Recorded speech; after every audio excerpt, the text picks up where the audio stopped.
Claude Julien is out of a job, and the Montreal Canadiens have turned to Dominic Ducharme to right the ship. We'll be focusing on that storyline a lot on this week's edition of Hockey Inside Out.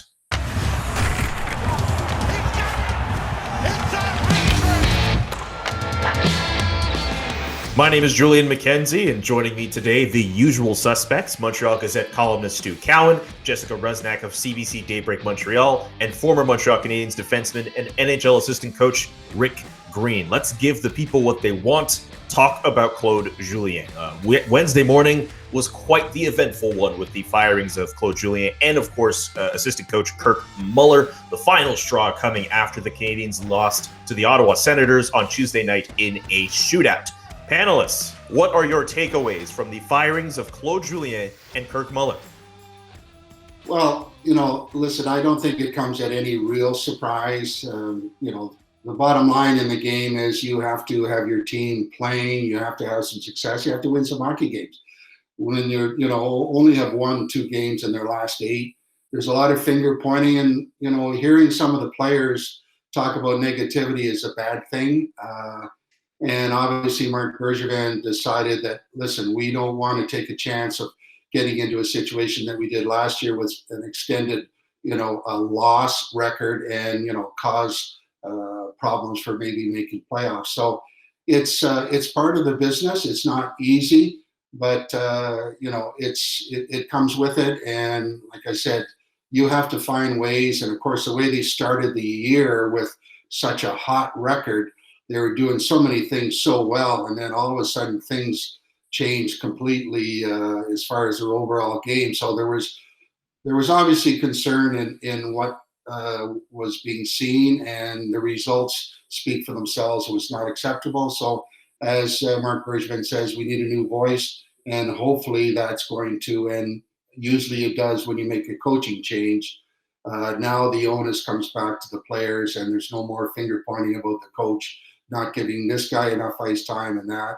And now the players have to find a way to bring their A game, which I'm sure they will. I don't know how many Habs fans out there remember, but the first time Claude Julien got fired, his assistant coach who also got fired that day was Rick Green. So Rick's been there, done that type of thing. I feel for Claude Julien. He's a really good man. He's a good coach. He wouldn't have coached in the NHL for 18 years and won a Stanley Cup with Boston if he wasn't. But the time had come. I mean, you could tell too many players, coaches make tough decisions and they upset players. And I think there was just too many players in the locker room that were upset right now. Thomas Tatar, the leading scorer last year, becomes a healthy scratch and then benched for the third period and overtime. Paul Byron, respected veteran, put on waivers, and then the taxi squad. Victor Mete's agent saying he wanted traded, Arturi Lekkinen, a healthy scratch, and Carey Price not handling Jake Allen, challenging him for the number 1 job. I just think there was too much stuff going on in the locker room. And, Shea Weber talked about the negative vibe in the room, and Nick Suzuki talked about guys playing in their heads and playing not to lose instead of playing to win. So, all the warning signs were there. I wrote a column online. I thought that Bergevin should have made the move last week when they would have had a full week for Dominic Ducharme to practice, put in his system, make any changes to the lines that he wanted to do. It's coaches come with a shelf life. I mean, the good thing for Claude is that he has another season at $5 million. He went through that health scare last year in the playoffs. So, I can spend some quality time with his family now. I really feel for him. I think people forget, a lot of times their fans forget that these guys are human beings first. When I asked Marc Bergevin during his news conference about what it was like to tell Kirk and Claude they were fired, he almost came to tears. And it's not an easy job being a GM. It's not an easy job being a coach, but they all have a shelf life. And now I think the clock is running on Marc Bergevin's shelf life. And especially because they have the shortened season this year with 56 games. And that's something that Marc Bergevin even said in the press conference, that there was more of an urgency to make a change now. If it was an 82-game season, maybe he would have waited a little bit more, another week, another 2. But at that point, you might be completely out of the playoff race with the shortened season. So we had to act fast. And I think with Kirk Muller as well, he had the title of associate head coach. So he was kind of the 1B guy, and they couldn't really keep him around and have Dominic Ducharme as the head coach. And then on top of that, Kirk Muller was in charge of the power play, which just wasn't working. So the two of them had to go. But I agree with you, Stu. It would have been better to make this decision when they had that 6-day break. The transition would have been much easier. I know Marc Bergevin said, it's a lose-lose situation, because if I would have done that, you would have said, why not give them 6 days to try and get this team to regroup? But I think that's the more calculated risk to take, because you just have a little bit more time. Now they have such a busy schedule to try and adjust to Dominic Ducharme and him stepping in for the first time as a head coach in the NHL. And having been there before and experiencing what these guys have gone through, it's really tough. I mean, you sense it, you feel it in the dressing room. You are grabbing at everything that you can grab at to try and find a way to get some positivity happening. And it's really tough. And you can talk about the players, you can talk about the coaches and management trying to do what they can do to get them to be the best they can be. But the bottom line is the players are basically the ones that run the show a lot of times. If you're too hard on them, they don't play. If you're too easy on them, they don't necessarily perform the way they should perform. And unfortunately, the way things were going as of late, and I think the icing on the cake was to see that situation where their goal got called back against Ottawa was like, here we go again, just snake bit and just can't find to get anything positive happening with our group right now.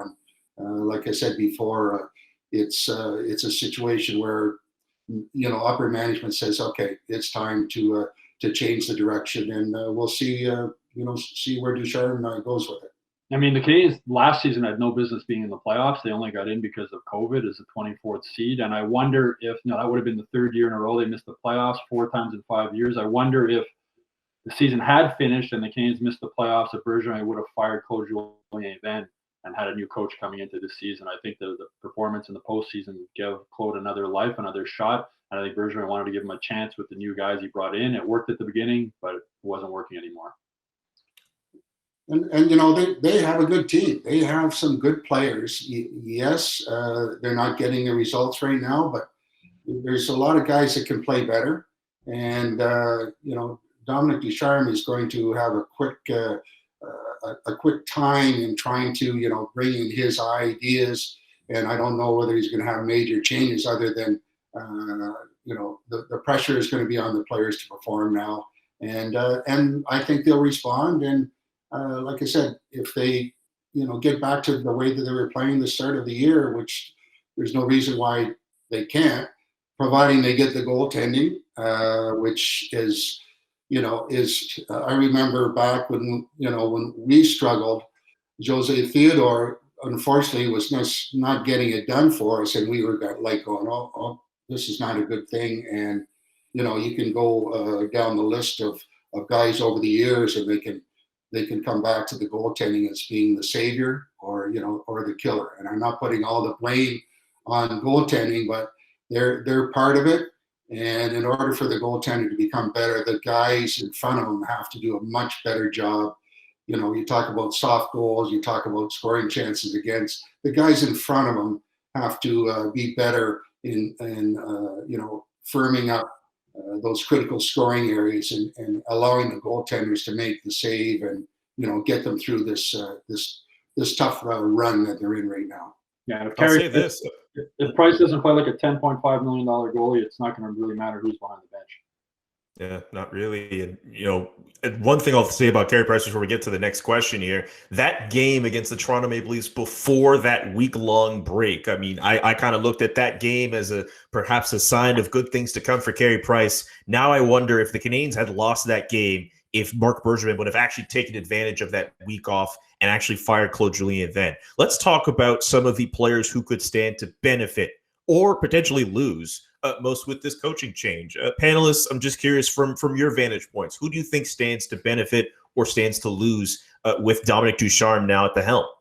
I think Thomas Tatar is very happy about this move right now. I don't think he was too happy with Claude Julien and the way that he was being used, and this could be a fresh life for him. I think also Artturi Lehkonen, I'd like to see how Dominic Ducharme plans to handle him. A key member of the Habs lineup in the past and struggled to really get into the lineup and be a consistent one. So I think that can help. And the big thing that they say with Dominic Ducharme is, he's a new age coach. He's really good at communicating. So that might also help as well, that some of the players might have been frustrated with the situation that they were in and didn't fully understand, how to get out of it or how to get back into the good books of the coach. And maybe with Dominic Ducharme, he'd do a better job at explaining what exactly they need to get from each player. Yeah, Thomas Tatar sort of became the whipping boy type of thing for Claude.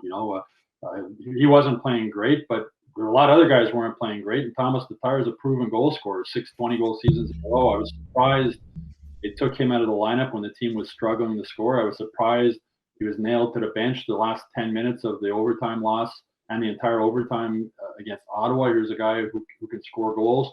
It'll be interesting to see if Ducharme puts that line of Danault, Gallagher, and Tatar back together. I think he should. I mean, that was a solid line for 2 full years. They had a bit of a slump. All lines do. I would think that Ducharme will put them back together.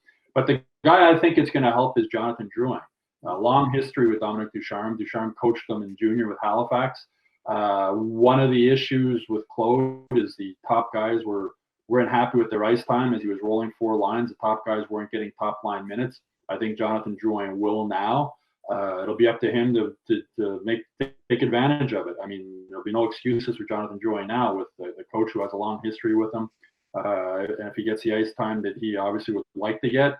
So I think Jonathan Drouin is a guy who's going to benefit the most from this.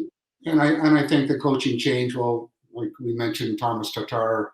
I mean, I guess Claude obviously didn't have the best relationship from the standpoint of giving him the opportunity to play and play in big situations. So Thomas is probably going to be happy to know that maybe he's going to get a better chance to perform, because he is one of their top go-to guys as far as offensive stuff goes. And Stu, like you said, Drouin, I think, is another name that comes into the mix when it comes down to a kid that maybe the relationship was not that great, and maybe with this change it's going to allow him to flourish a little bit more and have more opportunity to see just how good he can be. And time will tell, and we'll see after the first few games who Dominic Ducharme really has a lot of confidence in by ice time played, and whether the bench will be shortened and he'll run with his guys that he expects to make things happen. So it should be an interesting time. I'm also curious about how Dominic Ducharme is going to deploy his young players. Remember, at the beginning of the season, the big thing about this club was that they were going to use their young centers and run the offense through them. Nick Suzuki had a pretty good start to the year. He's kind of tapered off as of late. And every now and then we hear talk about Jesperi Kotkaniemi and his play. And we know he's been playing with Tyler Toffoli on that line. But maybe some people want some more offense out of him. I'm also just curious from you all. How do you think Dominic Ducharme will affect some of the younger players on this team? Well, one of the biggest questions coming into this season was the 3 young centermen. I mean, that's a big risk to take, going into a season with 3 young guys down the middle with little experience. They were hoping that Suzuki and Kotkaniemi could continue the way they played in the postseason bubble last season. Suzuki started off that way. He hit a wall just like he did last season. When you have only 8 goals out of your 4 centermen through 18 games and none from Philip Danault, that's a huge problem. Wow. Talking about the young guys, with Jake Evans, I wonder, Claude Julien obviously had a lot of confidence in this kid. You look at the veterans that he made healthy scratches. Jake Evans never sat out a game. He went 12 games, I think it was, without a single point. I wonder if Ducharme might do something different, maybe move Byron to center on that 4th line and sit Jake Evans out, have a more veteran presence on that 4th line. But it's teams are built down the middle, and if you're not strong at center, you're not going to win games. And the Canadiens aren't strong at center. Claude Julien kept talking about the growing pains. They have to live with them. They've gone all in on these 3 young centermen, and if these growing pains continue, this team's going to have a really hard time getting into the playoffs. I think that Dominic Ducharme could be good for these young players, just because when you look at his resume prior to joining the Canadiens coaching staff in 2018, he had a lot of success at the junior level and developing young players. And that was kind of one of the reasons too why they brought him in. They wanted him to be there to be able to bring some fresh ideas and how to deal with the new generation of players coming in. And I think that would help. We'll see what he's able to do, if he's able to kind of get these guys back on track, what we've seen before. But I think I'm optimistic that this will work out in their favor, having Dominic Ducharme as the coach. And I mean, the results are not happening down the middle. And unfortunately, those are the guys that are considered the best they can be at that position. But I think there's nobody else that's going to come in and all of a sudden fix that, in the organization. So maybe Dominic Ducharme is going to look at rearranging some of the lines and maybe moving some guys around from the center position to try something. And this is something that at least for me, you have to experiment with. Maybe the players initially are not in favor of that, but it's not happening right now. So you have to try and change things up a little bit to see if you can get some results. And it's going to be interesting to see what Dominic sees with that position and how he's going to handle these young kids. Well, Bergevin called Ducharme a new look NHL coach during his news conference. And he made a good point saying, Claude and Dominic both came through the junior ranks. Claude coached in Hull, but Claude coached in junior 20 years ago. Dominic Ducharme's 3 years removed. So I think Dominic Ducharme is more in touch with how to deal with the younger players than Claude would be, just, the age factor there. And so that's going to be interesting to see. I think it'll be a good boost for some of the young players, having a sort of a younger coach like that. And that's not a knock on Claude. I mean, Claude, look at the job he did developing Nick Suzuki last year. People talk about how Claude can't develop young players. He started him on the fourth line at wing, protected him, chose his ice minutes, and by the playoffs he was a first line center. So he brought him along well. He brought along Romanov well earlier this season. I think it was a huge mistake to make Romanov a healthy scratch for a game. I think that really hurt his confidence. But Ducharme, a younger coach with younger guys, it's going to be interesting to see how it works. Very much so. One thing I'll say about Claude Julien, I would think that after his Canadiens tenure, with how he's deployed some of those young players, as Stu was talking about, I think we can get rid of that whole notion with Claude that he doesn't trust young players. I think that followed him in Boston for whatever reason. And then in Montreal, at least from what I've seen, I thought he trusted a lot of some of those young players. I know we've kind of gone in on what you guys think of what he'll do with some of the younger players. Dominic Ducharme, I mean, some of the younger players, some of the older players, what they could be doing in terms of rearranging lines. In terms of record and overall performance, do you all have any expectations for Dominic Ducharme? We'll see soon enough with the type of scheduling that they have coming their way. He's got his hands full, and I mean, I don't believe that somebody is going to come in and all of a sudden change over things that have been taught before, because they did have some success in the way they were playing before. So I think it's going to be a question of fine-tuning some of the problem areas. I know in watching, and for whatever reason, I look at the way the defensemen, I used to call it doing the front crawl when they start to lay down on the ice, and I look back at 3 goals that were scored because the guy was doing the front crawl on his stomach and completely, useless in my book. And, I hope that some of the details of the game, hopefully something like that, I don't know, will be addressed, because it drives me crazy watching it, and it doesn't work. But that's what do I know about it? And I just hope that there's a lot of pressure on a lot of people now, and I just hope and wish the very best for the changes that were made, and the guys find a way to get their act back. I guess you didn't like Hal Gill doing those snow angels in front of the net all the time when he was with the Canadiens. Well, I guess not.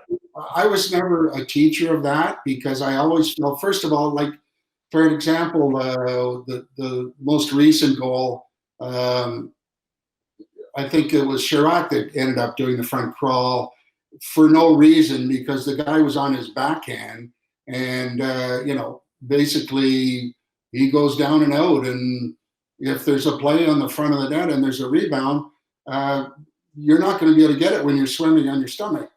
So anyways, it's just one of my observations, and maybe it's being taught that, but hopefully it'll work out. It'll work out later on down the road. But anyways, I think there'll be a quick boost with the coaching changes. There usually is. There'll be that negative attitude that Shea Weber talked about will probably be removed, at least for a short period of time. I feel for Ducharme, though, because he doesn't even get one practice. He just has a morning skate Thursday in Winnipeg and right into game action. And they're basically playing every second night for the rest of the season. There's not going to be a lot of practice time. So I imagine there'll be video work for him trying to implement. It does help, obviously, that he was already there. So the players know him, and there's that connection there already. He's already had some say in what went on before. But it's going to be interesting to see, because every coach has their own philosophies and their own ideas. Obviously, Ducharme couldn't use all of his or use his when he's not the head guy. Now he is the head guy. So I'm sure in the back of his mind, there's been a lot of things he's looked at this team and said, we should do this, but it's not my position.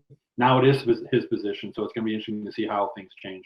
And I thought it was interesting how Marc Bergevin said that he's not going to be making any phone calls to any other prospective coaches for this team during the season, that the interim tag will be taken off if Dominic Ducharme does a good enough job and Marc Bergevin believes that this is the guy moving forward. So it's kind of his job to lose during this year where he takes over. Of course, fans have brought up the name of Patrick Waugh coming in here and taking over the team.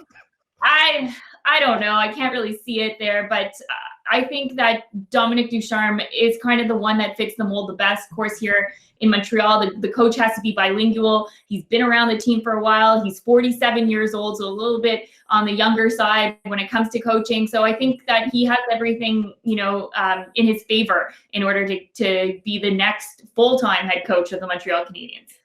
For our last question for this show, I have to say, as much as I enjoy being in the A chair for this show, this is one question I kind of envy being in your spots, panelists, because I have so much to say about the ending of Tuesday night's game.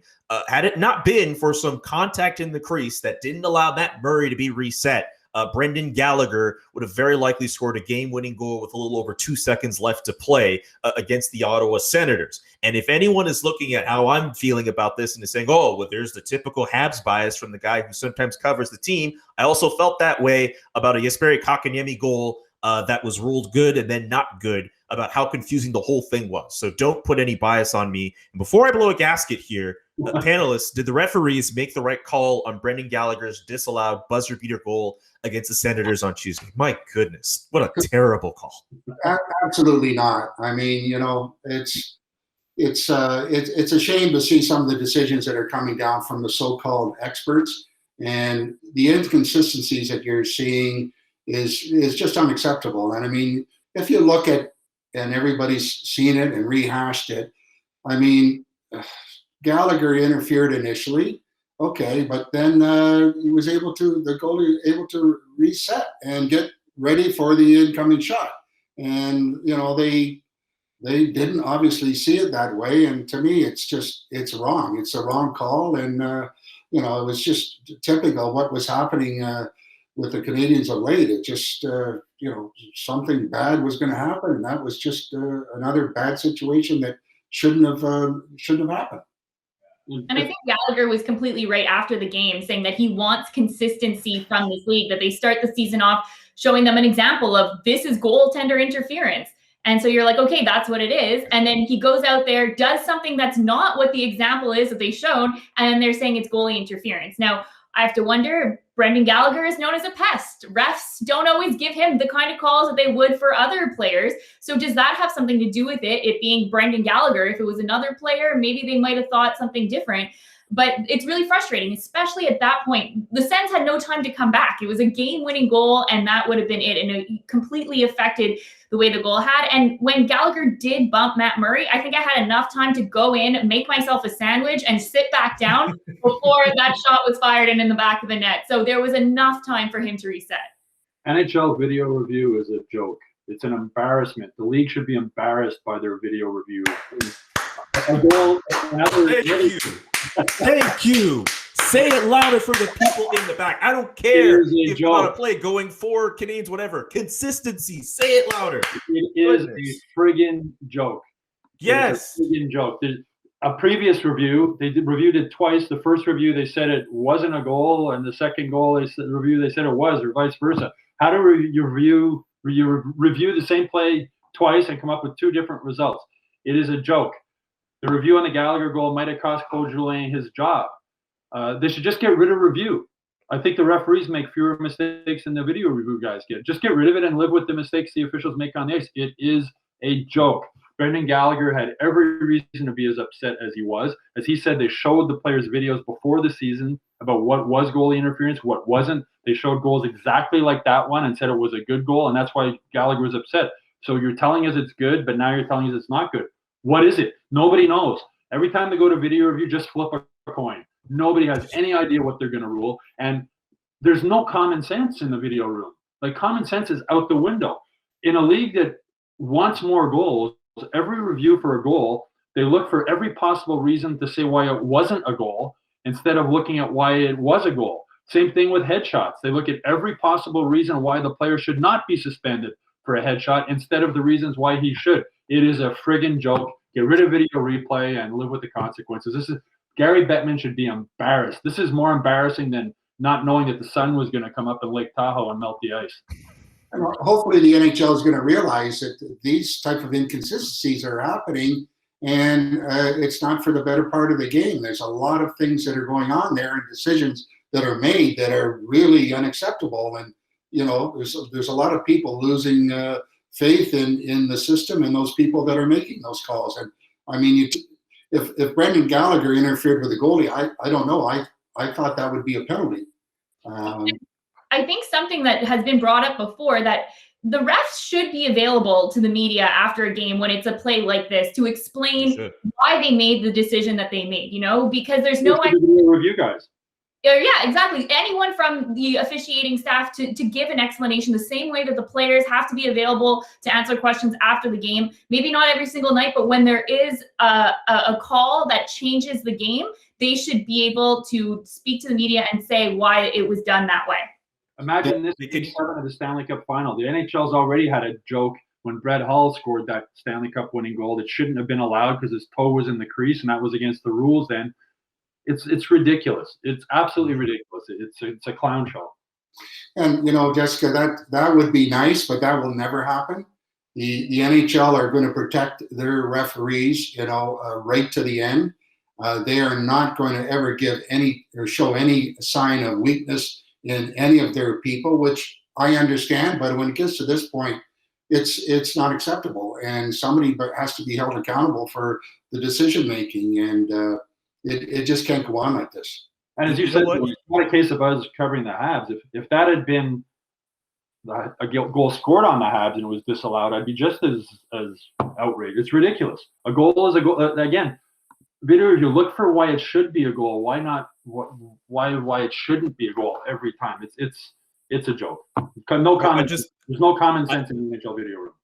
I just want to add something to what Jess brought up. There have been people who have brought up the idea that, you know what, maybe NHL referees should have to speak to the media. A lot of people like to dump on soccer, and a lot of people like to dump on Major League Soccer. But I know for a fact, at least, if there's a situation where there's a controversial call, there's a pool reporter who could at least, ask a question to the referees and they can get that answered. Maybe it's not the perfect thing where you have a referee getting the microphones in front of him and he's answering questions from everybody, but that's at least some kind of accountability versus what the NHL has, whereas Rick just eloquently stated, they're not going to necessarily put a guy out there. They're going to protect their own. I have never been so angry about a situation. Guys, this is insane. The other thing, Julian, is the NHL is in bed now with gambling, right? Legal online.